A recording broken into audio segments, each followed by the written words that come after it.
Ayden Heaven is United's new star in defence. To the penalty area, McGinn's effort, big save, Senna Lawrence turned back towards goal, and Ayden Heaven sliding in makes a crucial intervention. That £1.5 million fee to sign him? Pocket change that could prove to be one of the club's smartest investments in well over a decade. However, when the then 18-year-old made his Old Trafford debut back in February, doubts loomed about his readiness for the first team. After all, Ayden had just one senior appearance to his name, a brief 10-minute cameo in the Carabao Cup for Arsenal. And the only time United fans might have seen him play was in a summer friendly during which he got smoked by Rasmus Højlund, of all strikers. But fast forward to now, and Ayden has stepped up during United's injury crisis to establish himself at the heart of their defence, starting every game this December and only looking to be getting better. So what makes Ayden so special? And why is he, now more than ever since his move to Old Trafford, becoming crucial to this United side? Ayden is showing his best form since arriving at United, yet his journey to becoming a Premier League player hasn't been without its challenges. Raised by a single mother, Ayden's football career kicked off at just 5 years old with Edmonton United before he quickly caught the attention of scouts across London, ultimately being invited to trial at West Ham when he was only 8. Within 24 hours, he was signed to join their academy. After 4 years there and a short spell at a Sunday League side, it was abundantly clear that Ayden was meant for the elite academies, and in 2019, Arsenal scooped him up at 14, eventually signing him to a scholarship 4 years later in 2023. Despite going on to make his first team debut and being a staple in Mikel Arteta's pre-season plans in the summer of 2024, it was always going to be a tall order to break into the first team. Ahead of him in the centre-back pecking order were Gabriel, Saliba, Ben White, Timber and Calafiori. Making regular appearances with the first team seemed a distant dream, even if he was deemed ready for it. So in January 2025, Ayden sought a fresh start, and amid strong interest from various clubs, he simply couldn't resist the enticing prospect of joining United. In a nod to the club's storied past and perhaps inspired by the chance to recreate history, he also chose to don the number 26 jersey, honouring the same number of years Sir Alex Ferguson spent as manager. Lisandro Martinez was his main competition for that left-sided centre-back spot in Ruben Amorim's back three. But in the very match where he was introduced to Old Trafford alongside Patrick Dorgu, the Argentinian suffered a season-ending injury, thus opening the door for Ayden much sooner than expected. The young defender made an immediate impact, debuting in the FA Cup clash against Fulham and following that up with strong performances against his former club and then Real Sociedad in the Europa League. At just 18 years and 172 days old, he also became the youngest United player to start a major European knockout game since Marcus Rashford in 2016.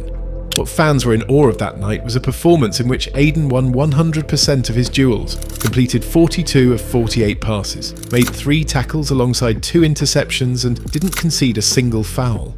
He suddenly played like prime Rio Ferdinand and with a maturity that belied his age. And although his momentum took a hit following an injury against Leicester City, he regained full fitness just in time for pre-season as he geared up for what would turn out to be his breakthrough season. By the way, if you're enjoying the video so far, we'd be incredibly grateful if you subscribed. Your support helps us grow and continue creating the content you love. Leaving Arsenal was tough for Ayden, especially as a boyhood Arsenal fan from North London who grew up idolising Alexis Sanchez. But now at United, he has a golden opportunity to establish himself as a long-term starter for one of the world's biggest clubs. Amorim was visibly taken aback by Ayden's impressive height of 6'3", especially given his focus on enhancing his side's physicality and aerial dominance since taking charge. However, it wasn't just Ayden's size that caught Amorim's eye, as the teenager's poise in possession and exceptional ball-carrying ability make him an ideal fit for the system he has implemented at United.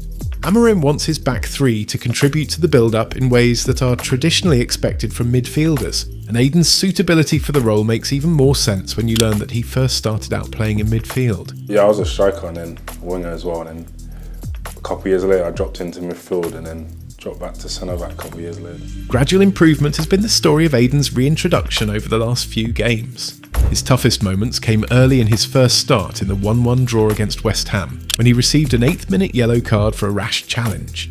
But while it looked like he could be subbed off at any moment during the first half, Ayden held his ground until half-time, having recomposed himself after his booking. But instead of becoming a setback, that moment proved to be a turning point for the young defender. Since then, Ayden has started 4 consecutive matches, showing steady improvement with each performance. He was far more assured during his hour on the pitch in the win against Wolves, and while no United defender emerged with credit from the chaotic 4-4 draw against Bournemouth, his performance in the away defeat to Aston Villa stood out most. That was until the 1-0 win over Newcastle, where he recorded a team-high 8 clearances and helped United to just their 2nd clean sheet of the season. What's more, all of this has happened with him being required to adapt to new roles due to squad injuries, playing either as Amorim's central centre-back in a back 3 or as the right-side centre-back in a 2-man partnership. Yeah, it was different again. Obviously, I was playing on the right side, and it's obviously my weaker foot, but the manager, we play loads of formations with him, and whatever he does, we know it's going to work, and obviously you saw today.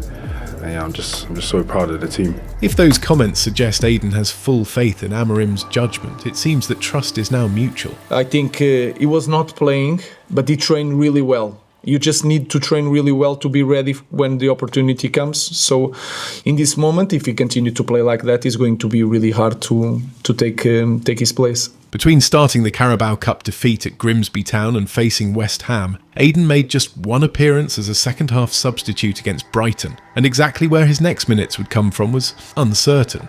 But injuries to Matthijs de Ligt and Harry Maguire have created an opening, and Amorim is now speaking as if neither player can be guaranteed their spot upon return. Ayden embodies the predicament that United currently find themselves in, reliant on young players who have spent much of the season on the fringes. Amorim has himself said that the team needs more players like Ayden, highlighting the young defender's hard work in training and readiness to seize opportunities once they arise. Ayden's decision to stay eligible for England rather than switch allegiance to Ghana, which would make it easier for him to participate in next summer's World Cup, also underscores his commitment to maintaining his club form and shows he doesn't shy away from the challenge of one day breaking into the England team. To this end, continued starts under Amorim will certainly bolster his case for greater recognition, especially as United seek to stabilise their season and push back toward European contention. For this to happen, Amorim desperately needs players back, whether they are missing through injury or the Africa Cup of Nations. But in the meantime, he needs those in reserve to take their chance. To see how, they only need to look at Ayden Heaven. What did Ruben Amorim say? He just said our play style will suit me because they play 3 at the back and I play on the left of the 3, so that allows me to run with the ball. That's one of my strengths, and defending out wide is one of my strengths as well. And then, yeah, I think I've taken them really well and I've played well and earned the trust of the manager. And yeah, hopefully I can keep that going. If you enjoyed this video, like and subscribe for more content like this. Also, don't forget to hit the notifications bell so you never miss a beat. And with that, we'll see you in the next video.